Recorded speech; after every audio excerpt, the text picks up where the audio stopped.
Originally, we had billed this next session as a conversation between Warren Mundine, who's here, and Peter Gibbs as well. Peter, unfortunately, is a late apology due to a family health situation.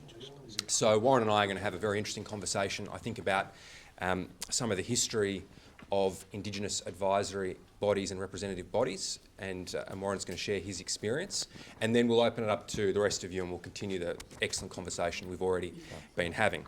I think Warren, as I said before, of all the guests that we have today, needs no introduction.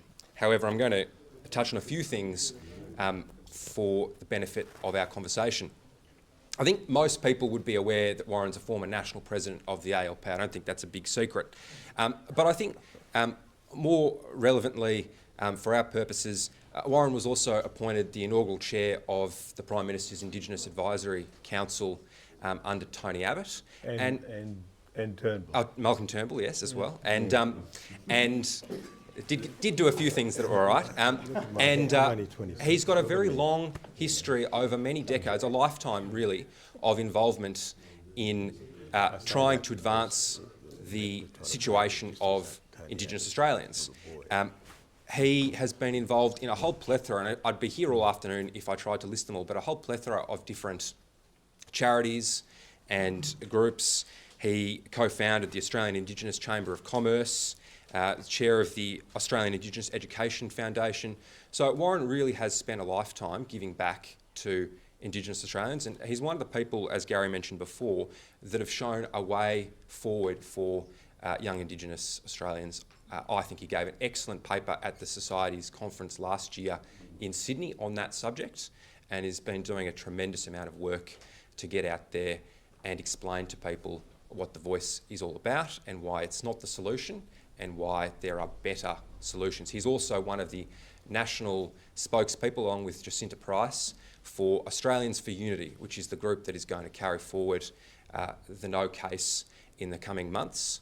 We're thrilled that he has agreed to join us today and to share some of his insights. I'm going to start with a few questions that we've pre-prepared, and then we'll throw it open to the floor for some further questions from you all. So thank you very much, Warren, for joining us, and thanks all for your attention and participation.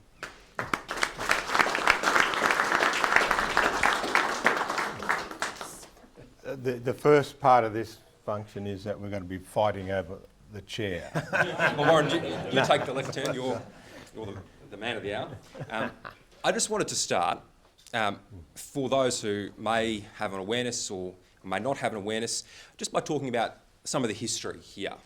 As Warren, you'd know, there have been many different national Indigenous bodies that have been set up by government to advise government about Indigenous Australians and their beliefs and their situation. And there's a whole range of them. I just want to mention a few just so that people understand the fullness of this history. And this is only a few of the bodies. We had the National Aboriginal Consultative Committee in the 70s under the Whitlam government. Then we had the National Aboriginal Congress under the Fraser government and the Hawke government in the 70s and 80s. Then we had ATSIC, which everyone would, I'm sure, be aware of, under the Hawke government in the 90s. We had the National Indigenous Council under the Howard government in the 2000s, and the National Congress of Australia's First People under the Rudd government in the 2010s. So we've, in a sense, had a few goes at trying to put together a body like The Voice in the past, and I think it's fair to say that many people would say those efforts haven't been entirely successful. As I mentioned before, you were the inaugural chair of the Prime Minister's Indigenous Advisory Council, so you've got a fair bit of experience in this field. Can you tell us a bit about that experience that you have? I'm 26 and look at the experience. No, it was interesting. I left the Labor Party in 2012 and I thought that was the end of politics for me. I was going to come out and become a capitalist running dog and make it bazillions of dollars. And then Abbott rang me up in probably mid to late 2013 saying the government looked like they were going to defeat the government, and he was wanting to set up this new look at Indigenous affairs. And he rang me and he said, "Would you like to do the job?" And I said, "No." And then he must have got desperate. He asked everyone else, and they all said no too, because he come back to me, and he said, "No, I've read your papers. I've read what you in your book. I've read all this stuff that you do. So, the book is in all good stores at a reasonable price while you're thinking about it." And he said, "I really want you to do it." And I said, "Well, if I'm going to do it, I want us to look at it from a different viewpoint." That viewpoint was out of the Closing the Gap. There was no one was talking about economic development. So I said everything we wanted to do, and look, name me a race of people in the world that ever got out of poverty without an economy, about focusing on economic development, community economics, and so on. And so that's what I put to him, and then over the next month we argy-bargied about it, and then the only thing I really gave in on was the size of it, because I just wanted a small group of people focusing on this area. He said, "I've got to have 12 because you have each state and all this type of stuff." And I said, "Okay, fair enough, as long as I'm the boss." And so we did that. So if it was health, whether it was education, whether it was housing, whatever, we looked at it through an economic lens. And of course, we were fighting 40 years of Aboriginal policy, Indigenous policy, and so it was a tough slug. I remember the first day I walked in the office and there was this desk with all these papers this high on the desk, and I said, "What's that?" And they said, "That's all the reviews." And you talked about this before. I mean, there's literally hundreds of reviews done across a whole wide range of areas. You talked about the child abuse stuff. There was hundreds of all this other stuff. And so I did what Mundine normally does. I just pushed all them in the bin. And then I said, "Okay, let's start from the program." So there's 150 programs out there in the Indigenous space. We crushed them down to 5 because I had a commercial corporate background. I know cutting budgets doesn't mean you're actually cutting programs. So from that, putting those 150 programs into 5, we saved $56 million in paperwork. And that $56 million then was reinvested back into community programs. So doing those types of things we did. We also, one thing that hit me, you know about the Constitution, you know about the country, but you don't realise until COVID how powerful state governments are. And because we're a federation, we forget we're a federation. So we've got 7 sovereign governments, really. You've got the federal and you've got the states. And in Aboriginal affairs, as in most areas, the states control education, health, housing, and the list just goes on and on and on. So my job, I spent 90-something% of my job talking to state ministers and bureaucrats all the time, because you had to sort of love and cuddle and smack and all that type of stuff to get them moving forward. And a good example, and we saw that in COVID, the Australian public was shocked about how much state governments have so much power, but that's what a federation is. Anyway, one of the things we found quite interesting was, that old saying, self-interest. And if you go to the races, you see a horse called self-interest, put your money on it because at least it's trying. And education was a good area. So we looked at education, and the figures are just shocking. I'm not an educationist, but I know educationists tell me you've got to spend so much time at school, otherwise you're just wasting your time. You're just not going to get there. And so we had figures of 20%, 40%. So I asked a simple question. If there's 100 Aboriginal kids in a community, 50 go to school on Monday and 50 go to school on Tuesday, are they the same kids? Very simple question. I was told, no, we're not giving you that information. And so we had a battle over a period of time to try and get information. They said, oh, it's privacy. And we said, we don't want to know their name, just a number. And it's not about beating people up. It was about, okay, identifying families where this problem was happening, where kids were not going to school. and then we could go in and work with those families to get their kids to school. And that was a very simple process. So we bypassed them in the end. We went to the Aboriginal community. They actually got it. We got elders to be, or you probably can call them truancy officers, so respected clan leaders, elders and that in those communities, to go to the schools, work out who's at school and who's not. Then we'd go around to the parents and work with the parents on getting those kids to school. And so these are the processes that we had to do bit by bit by bit. And we, you talked about the abuse I got used to it in that period. It was really good, really good. And yeah, someone come up, I shouldn't say this, I was in one place and this mad lefty guy come up to me and shook, and you do the political thing, someone comes up, you put your hand out, he puts his hand, shook me and he pulled me close and he said, "You are an F and C." And I said, "Oh, thanks, that makes two of us." But we had to have a sense of humour, and this is why I got this, I'm a great comedian, and someone said I should be on stage, first stage out of town. But anyway, so that was the thing, we were determined to make a difference. And I mentioned, and the reason I mentioned that also Malcolm Turnbull, he reappointed me in that position, was because they always try and pretend that I'm just Tony Appice's little boy. In actual fact, Tony and I've got to give it to Malcolm, even though I'm not a great supporter of his, he did give us free range and we were able to do things and make big changes. In fact, the biggest change we ever did was we set up the business economy strategy, and that was how,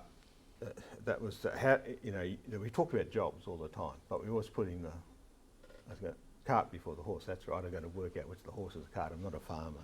And so you got the cart before the horse, and that we talk about jobs, but jobs only come when you got a business that's profitable and commercial and making money and hiring people and doing that.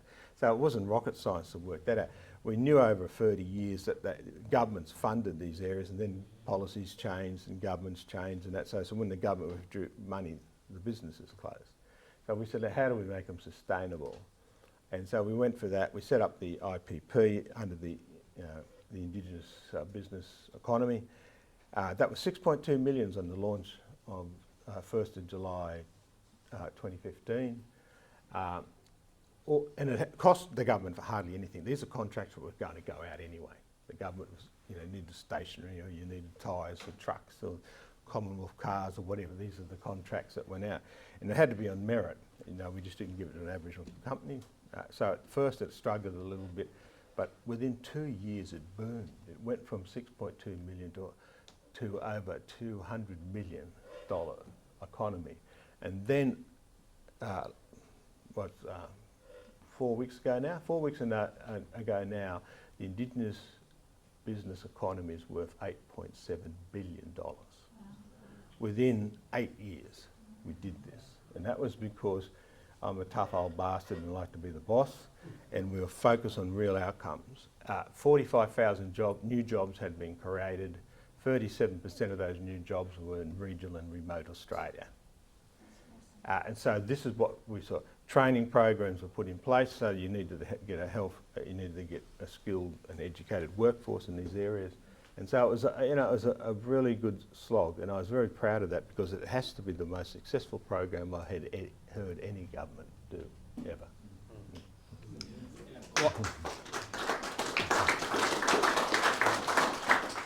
Well, I think it's very important to hear those sorts of positive stories about the way forward. You don't hear it from anywhere else. Exactly, and yeah. you certainly don't hear that from a lot of the public proponents of the voice. But you mentioned at the beginning there that you were up against 40 odd years of policy and successive failures. And I wanted to dig into that a little bit further. Why do you think, for the bulk of that history, people weren't able to achieve the same level of success as you were in that short period of time? And do you see any evidence in the way that the government has put forward this proposal for the voice that the voice, if it gets up, is going to be different to that 40 years, or is it going to be more similar? Look, Ron spoke about the elephant in the room. I'm going to add to the elephant in the room, and that is if people. A lot of you look at the Voice supporters now; they're people who live off the government tip. That's what they do. So this is their structure. This is what they've been living off for decades. I'm not, you know, there were these advisory committees and boards, associations, whatever you want to call them, ADSIC and that. They weren't total failures. There were some things that did come out of it. One of them, like I do give ADSIC the praise, and it wasn't because of the national body, it was actually the regional bodies who did this. They started a campaign about getting people elected to councils and that. I was one of those results. I'm sure they're probably saying they wish they didn't do it now. But I got elected. I was the first Aboriginal elected to Dubbo City Council. I was there for 12 years. I was deputy mayor and so on. And all across Western New South Wales and across Australia, when we had National Assembly meetings of the Local Government Association, we had a growth, you know, something like 200 Aboriginals when I left that area was going to those conferences. And that's where that was successful. The problem was at the national level. We all know the stories about corruption and allegations of rape and all that type of stuff at the national level, but at the regional level they weren't too bad. They did a pretty good job. In regard to other programs, like you go back to the education programs in the early 70s or late 60s and 70s, it was John Gorton who set up the AB studies. This isn't something we don't talk about a lot. You know, I tell this story of me in Melbourne. There was me, Jacinta Price, and this South Sudanese bloke, black as the ace of spades he was, sitting next to each other, and this bloke walked past and he said, what are you blokes? And we said, oh, we're Liberal Party members and that. And he said, oh, you're a bunch of racists, and walked away. Which shocked the me and Jacinta was used to that, but the South Sudanese guys looking at his hands going, what the what? You know, is that we don't talk about our history enough. And I understand why, because we think it's natural. It's like, it was the Menzies government that gave the vote to all Aboriginals. And we don't talk about that much because we think it's natural. Every Australian citizen should have voting rights.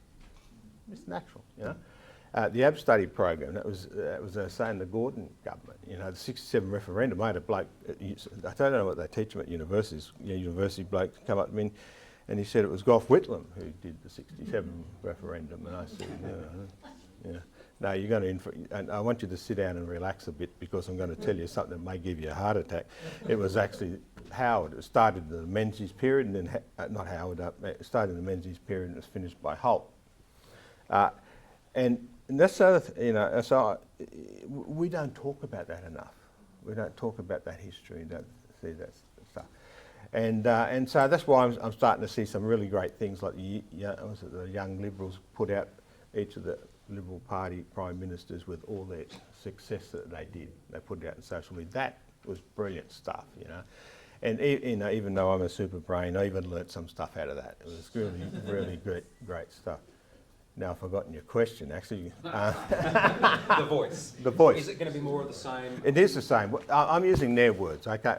Not my words or anyone else's words.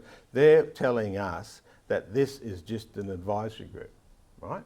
Just like the previous 50 years of advisory groups. And then they're telling us, but they failed. So, you know, I'm not too smart, you know. I started my working life as a fitter and turner. But if you're saying we're just going to be this advisory group and advisory groups failed, then why are we doing it again? Why, and not only doing it again, why are we putting it in the Constitution, which gives it some really teeth?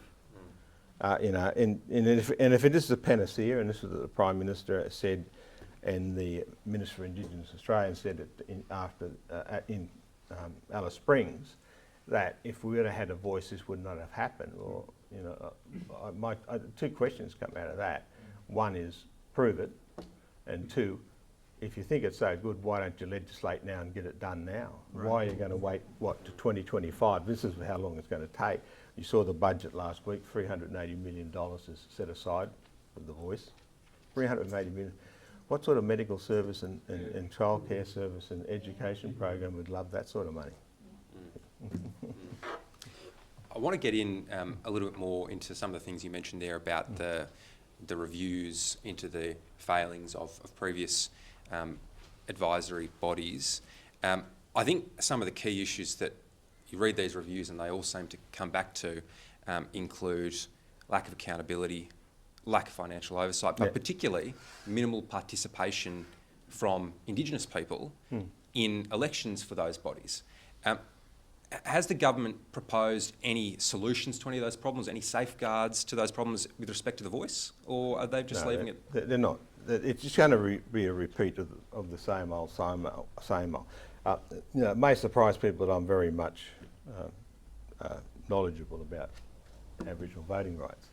Aboriginals, what happened with, I look at ADSIC for instance. ADSIC was a bit of a different thing because it had monetary powers. So what happened in the beginning, you had some really good people in that first two elections, and Aboriginals voted. But after those first two elections, they suddenly realised this is not working for them. It's just all these blokes. In fact, there's a saying, and I know Amanda's here, so I'm very careful with my language. The Aboriginals called it, Aboriginals talking poo in Canberra. and everyone in the bush said that because it didn't affect their lives and change their lives. And so they stopped voting. So at the end of it, in the last elections of ADSIC, you could get 35 votes, you got elected. 35 votes. And this is exactly what's going to happen with this thing. But this one's even starting out worse because even though you had universal franchise for Aboriginal people to vote in that, this one is starting off with, and you said it again, Gary, I agreed with every word you said, mate. It is, only part I disagreed with is that you didn't mention me enough. But anyway, is that they, it's set up on health service boundaries. And why do you think that is? The Coalition of the Peaks, which is the advisory body we have today, some people don't even know we've got an advisory body. In fact, it sits at National Cabinet. And there are 80 members of that, and about 76 members of that are health service. So why is the region based on health services? Pat Turner, who's the head of the Coalition of the Peaks, I've known her 40 years. I don't think she's ever had a job outside government. And so it's not a personal attack on her, it's just a reality that most of these people have never had a job. They either had government jobs or they've had community jobs that live off the tit of government.